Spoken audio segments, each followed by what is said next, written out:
सर्वे भवन्तु सुखिनः सर्वे सन्तु निरामया सर्वे भद्राणि पश्यन्तु मा कश्चित् दुःखभाग् भवेत्।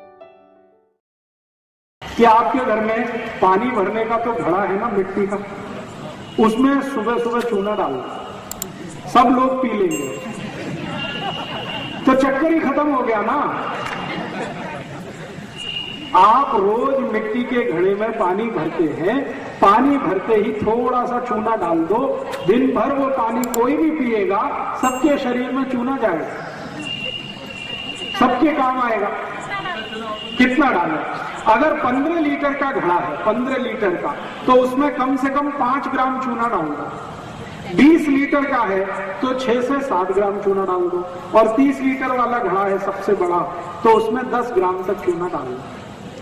चूना वही जो पान की दुकान में मिलता है, लेकिन पान वाले से जब भी चूना लाओ तो कहना हमको सेंट मिलाया हुआ नहीं, बिना सेंट मिलाया हुआ चूना दो, गीला चूना कभी भी लाना है और उपयोग करना है तो गीला ही उपयोग करें। तो पान की दुकान में 2 तरह का मिलता है, एक तो सेंटेड है जिसमें खुशबू मिलाई हुई है, वो पान वालों के काम का, वो आपके काम का नहीं।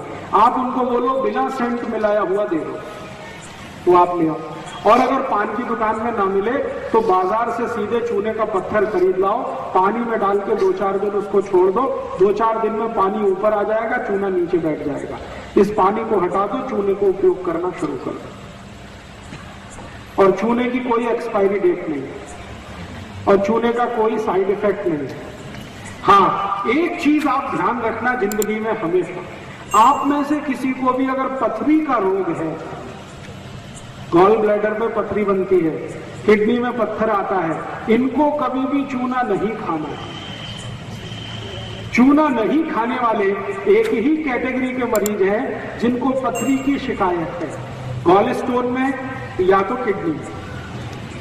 पथरी अगर बन रही है या पथरी बनी हुई है या आपके शरीर को बार बार पथरी होने की शिकायत है, ऐसे कोई भी लोग चूना ना खाएं, नहीं तो तकलीफ बहुत बढ़ जाएगी।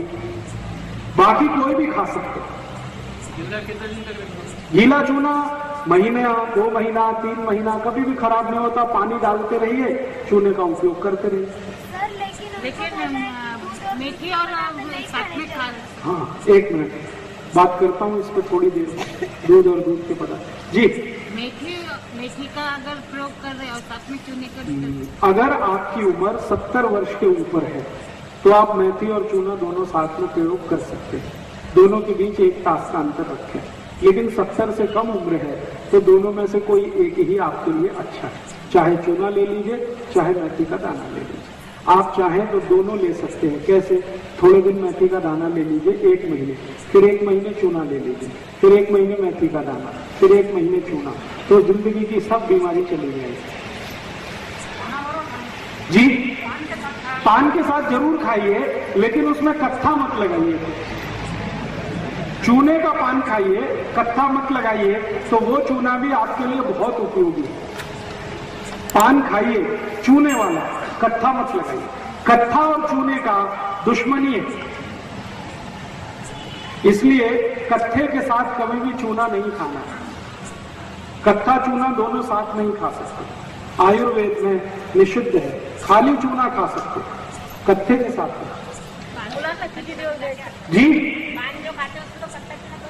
तो पान वाले को कहिए कि हमारे पान में खाली चूना लगाओ, कत्था मत लगाओ, बिना कत्थे का पान खाओ। जी, चूने से कोलेस्ट्रॉल कम होता है, चूने से ट्राइग्लिसराइड कम होता है, चूने से वजन कम होता है, चूने से शुगर कम होती है, चूने से बुद्धि बहुत बढ़ती है। शरीर के जितने भी हार्मोन्स का बैलेंस टूटा हुआ है, चूना वापस उसको स्थापित कर देता है। आई को जो 45 साल की उम्र में मासिक पानी बंद होने के बाद जितने भी त्रास है वो चूने से भी ठीक हो जाता है। जो कुछ मेथी दाने से ठीक होता है वो चूने से भी ठीक होता है। रात में कम खाएं तो अच्छा है, दिन में सबसे अच्छा चीज, और दिन में भी सबसे अच्छा समय है सुबह का। साइड इफेक्ट एक ही है। अगर आपको पथरी बनने की शिकायत है तो साइड इफेक्ट चूने का आएगा, वरना किसी को भी साइड इफेक्ट नहीं आता। अगर आपको पहले से शरीर में पथरी बनने की शिकायत है तो चूना खाने पर इतना ही होगा कि पथरी फिर बन जाएगी। इसलिए आप पथरी बनने की शिकायत पहले दूर करिए। वो नहीं है तो कोई साइड इफेक्ट नहीं आएगा। अगर थोड़ा भी चूना ज्यादा खाया तो पेशाब के साथ शरीर के बाहर अपने आप निकल जाएगा। चाट के खाया तो चाट के खा लीजिए। जीभ की ताकत कितनी है ये इस पर निर्भर करता है। अगर आपकी जीभ टॉलरेट कर सकती है तो चाट के खा लीजिए, कोई दिक्कत नहीं। 1 ग्राम तक चाट सकते हैं रोज। पान के साथ चूल्हा लगा रहा उसको कुछ डालना क्या? पान में सौंफ डाल सकते हैं, लवंग डाल सकते हैं, इलायची डाल सकते हैं, दालचीनी का पाउडर डाल सकते हैं, कत्था नहीं डाल सकते। हाँ, तो बिना कत्था डाले चूना लगा के खा लीजिए। बच्चे को लगभग, अगर आपका बच्चा थोड़ा उम्र में 15 साल के आसपास है तो उसको 1 ग्राम दे सकते हैं, लेकिन 15 से कम उम्र के जितने भी बच्चे हैं उनको आधा ग्राम ही काफी है। 1 ग्राम का आधा। उनको लगभग, अगर आप मानसिक बीमारी के लिए दे रहे हैं, जिनको मैंने कहा ना मतिमंदता है, उनको तो 1 साल लगातार देना। ऊंच बढ़ाने के लिए अगर दे रहे हैं तो भी लगातार 1 साल देना पड़ता है। बाकी सभी बीमारियों में 3 महीने से ज्यादा देने की जरूरत नहीं। कावी के रोग में, जॉन्डिस में 10 दिन से ज्यादा देने की जरूरत नहीं। जी गर्मी के सीजन में ले सकते हैं, चूने से कोई तकलीफ। अब मैं आपको एक बहुत महत्वपूर्ण माहिती देने जा रहा हूं, तो सभी आई ध्यान से सुने तो अच्छा है। कई बार क्या होता है कि घर में बच्चे पैदा होते हैं ना, छोटे बच्चे, तो 2-4 दिन होते ही उनको कावड़ हो जाता है। कई बार ऐसा जॉन्डिस होता है और वो जॉन्डिस कई बच्चों की जान ले लेता है और आजकल ऐसी बहुत केस आ रहे हैं। तो मेरा एक निवेदन है कि जिनके भी घर में नया बच्चा आया है वो आई को नियमित रूप से चूना खिलाए, तो उसका जो दूध है, दूध में चूना आएगा और बच्चे को मिल जाएगा, तो उस बच्चे को कभी भी काबिल नहीं आएगा। हाँ, अगर आई को 8 महीने पूरे हो गए तो चूना खिलाना शुरू कर दो। लगभग 7 महीने से भी दे सकते हैं। आई को कैसे देना है? सुबह सुबह नाश्ते के समय दही और चूना दोनों मिला के दीजिए। 100 ग्राम दही, 1 ग्राम चूना गर्भवती गर्भस्थ आई को जरूर दीजिए ताकि उसके बच्चे को काविड़ ना हो। जो आई भी गर्भावस्था में चूना खा ले 1 महीने, उस आई के बच्चे को कभी भी काविड़ नहीं होता, जॉन्डिस होता है। और उस आई का बच्चा स्वस्थ और तंदुरुस्त होता है और आई को कभी सिजेरियन नहीं होता। अगर चूना खाया है आई ने, 1 महीने भी लगातार खाया है, तो आई को सिजेरियन ऑपरेशन की जरूरत नहीं पड़ेगी, नॉर्मल डिलीवरी होगी, बच्चा स्वस्थ होगा, तंदुरुस्त होगा। इसलिए मेरा निवेदन है कि घर में कोई भी आई गर्भावस्था में हो तो सवेरे दूध में माफ करिए, दही में चूना मिला के देना शुरू कर दें। और उसी आई को एक काम और करेंगे तो और भी अच्छा है।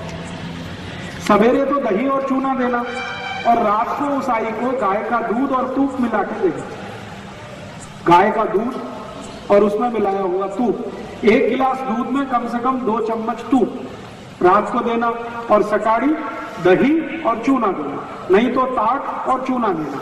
ये 2 चीज अगर नियमित रूप से 2 महीने 3 महीने आई को दे दिया गर्भावस्था में, तो डिलीवरी नॉर्मल होगी, बच्चा स्वस्थ होगा, तंदुरुस्त होगा और उस बच्चे को भविष्य में कोई भी रोग और बीमारी जल्दी नहीं आएगी। उस बच्चे को लस देने की भी जरूरत नहीं पड़ती।